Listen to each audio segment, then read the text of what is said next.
Your phone just buzzed. Your heart rate spiked. Your eyes darted toward it before your brain even registered the sound. Your hand moved on its own. That wasn't you making a decision. That was something 200,000 years old, hijacking your body in a fraction of a second. Right now, in your pocket, there is a machine that can trigger the exact same biological alarm system your ancestors used to detect a leopard hiding in tall grass. No claws, no teeth, no danger at all. And yet, your body reacts like your life depends on it. Why would a 2-second buzz feel like a threat to survival? Here's the strange part. It's not just one glitch in your brain, it's a chain reaction. A stack of ancient survival systems, all firing at once, all built for a world that no longer exists. There are at least 7 hidden reasons your brain treats a notification like a predator. Some of them will make sense immediately. One of them, near the middle of this video, will completely contradict what you think you know about anxiety and focus. And the last one explains something far bigger than phones. It explains why modern life itself feels like it's constantly on alert. Let's go back 200,000 years and find out where this reflex was born. Almost nobody realizes that the human brain was never built to process information. It was built to detect danger. Picture an early human standing at the edge of a savanna, roughly 150,000 years ago. Tall grass, wind moving through it, and then a sound that doesn't match the wind. A rustle with a rhythm, a pattern. That human doesn't stop to think, statistically, what are the odds this is a predator? There's no time for that. Within milliseconds, a small almond-shaped structure deep in the brain called the amygdala fires an alarm before the conscious mind even knows what it heard. Heart rate rises, pupils dilate, blood moves to the legs. The body is already preparing to run before the person has decided anything. Here's the reason this matters. The humans who hesitated to think it through, who waited for certainty, they didn't get a second chance. The humans who reacted first and thought later were the ones who survived long enough to have children. That means every person alive today is descended from the most jumpy, most reactive, most alarm-prone humans in history. You didn't inherit calm ancestors. You inherited nervous ones. And that nervous system is still running the exact same software, just with a different environment feeding it data. Here's where it gets interesting. Your phone's vibration isn't just a sound or a feeling. To your amygdala, it's an unexpected pattern break in your environment, the exact category of stimulus your brain evolved to flag as possible danger, investigate immediately. Think about what a vibration actually is. Sudden, irregular, breaks the silence, comes from an unpredictable direction. That's almost a perfect match for the sensory profile of a predator moving through brush. Your brain doesn't have a separate processing folder labeled iPhone notifications. It only has one ancient folder labeled Sudden, Unexplained Stimulus, and everything gets filed there first. A car horn, a snapped twig, a stranger's footsteps behind you, and yes, a text message. The amygdala responds to the pattern before the cortex, the thinking part of your brain, gets a chance to say, relax, it's just an app. By the time you consciously register, oh, it's just a text, your body has already spent a small burst of stress chemicals reacting to it. That's not a metaphor. That's biology working exactly the way it was designed to, just aimed at the wrong target. But here's where it gets interesting. The fear isn't even the main event. It's just the opening act.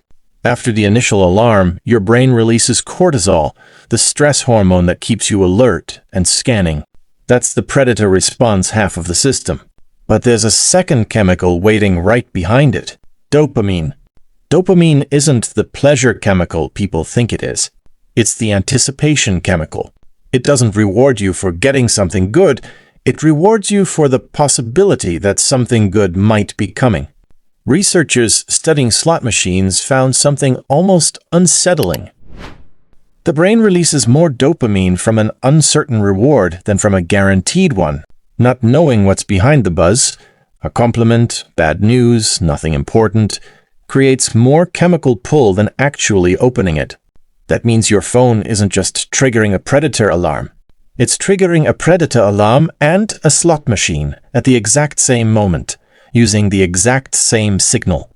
Fear tells you to check it immediately. Uncertainty rewards you the moment you do. And this changes everything, because now you're not dealing with a simple reflex. You're dealing with a loop that reinforces itself every single time it fires. Almost nobody knows this. The urge to check your phone isn't a willpower problem. It's a threat assessment problem. In evolutionary terms, ignoring a possible threat was far more dangerous than a false alarm. If our ancestor heard a rustle and it was just wind, they lost a few seconds of foraging time. No real cost. But if they ignored a rustle that turned out to be a predator, the cost was their life. So evolution built the system to be biased. Heavily biased. It would rather trigger 100 false alarms than miss one real threat. This is called the smoke detector principle in evolutionary psychology. It's cheaper, in survival terms, to overreact constantly than to underreact once. Which means your brain isn't broken when you feel the pull to check a notification you know is probably nothing. It's working exactly as designed. The system was never built for accuracy. It was built for insurance. The implication is uncomfortable. You cannot simply decide to stop feeling the pull. You're fighting a system that has a 200,000-year head start on your self-control. Now here's an important exception, because this isn't universal for every person in every situation. Some people show a much smaller stress response to notifications, and researchers have found real differences here. People with lower baseline anxiety, people who practice regular mindfulness training, and people who've deliberately desensitized themselves through digital minimalism show measurably reduced cortisol spikes in response to phone alerts. There's also a context factor. A surgeon on call, a parent waiting on news about a sick relative, a stock trader during a volatile market. For these people, phone alerts genuinely do signal something urgent. Their nervous system isn't misfiring. It's accurately calibrated to real stakes. So this isn't a claim that everyone is equally hijacked, or that every buzz is meaningless. It's that for the average person, in an average moment, checking a low-stakes notification, the intensity of the reaction wildly outpaces the actual importance of the information. The alarm system can't tell the difference between "this might save your life" and "someone liked your photo." That's the mismatch, not the existence of the alarm itself. The part that shocked researchers studying this, they didn't even need to make the phone buzz to trigger the stress response. In a study on phone-related anxiety, participants were separated from their phones and simply told their phone might ring. Just a possibility. Researchers measured increased heart rate and reported anxiety, in some cases nearly matching the anxiety levels of people undergoing actual cognitive stress tasks. The phone didn't have to do anything. The mere potential of a signal was enough to activate the threat system. This tells us something the "just silence your phone" advice completely misses.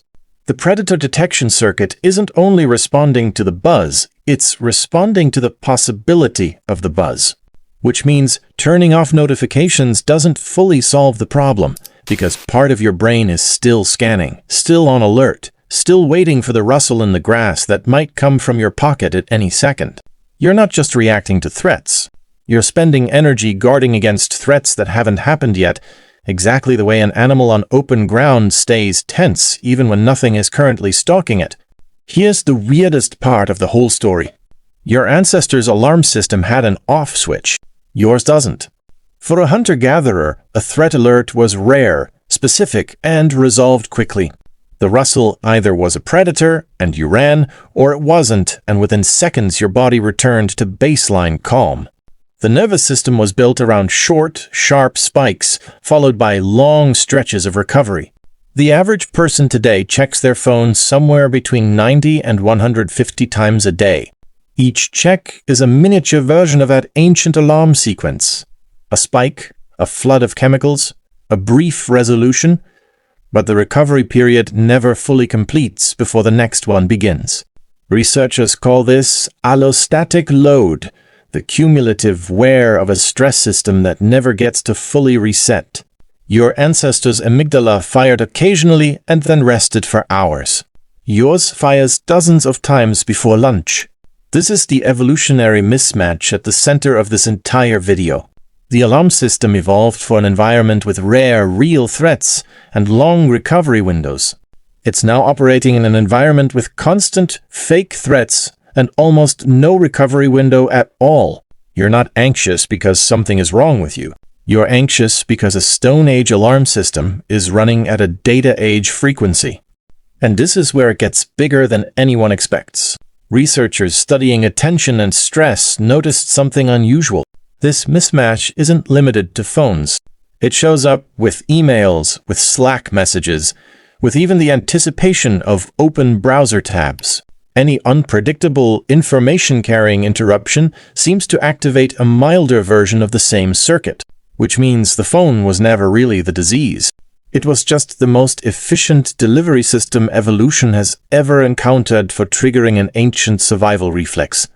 Small, portable, always nearby, always capable of an unpredictable signal. Here's the discovery that changes the whole framing of this topic. The reason modern life feels like it's constantly on alert isn't because the world got more dangerous. It's because we built an environment that perfectly imitates danger over and over, dozens of times a day, without ever containing any. We didn't get more threatened. We got surrounded by triggers that speak the exact language our threat detection system was built to listen for. Your ancestors lived in a world with real, occasional predators and long periods of safety in between. You live in a world with zero predators and a device that speaks fluent predator to your amygdala every single hour, every single day. The rustle in the grass never went away. It just moved into your pocket. Your phone just buzzed again. This time, notice what happens. The spike in your chest, the pull in your hand, the tiny flicker of "what if this is important" running through your mind before you've even looked. That's not weakness. That's not a broken brain. That's 200,000 years of survival instinct doing exactly the job it was built to do, just aimed at a threat that was never really there. The rustle in the grass kept your ancestors alive. The question now isn't how to silence that instinct completely. You can't, and you wouldn't want to, because it's the same system that keeps you alert to things that genuinely matter. The real question is simpler, and a little unsettling. How many alarms will you let go off today for a predator that was never hiding in the grass at all, just waiting quietly in your pocket?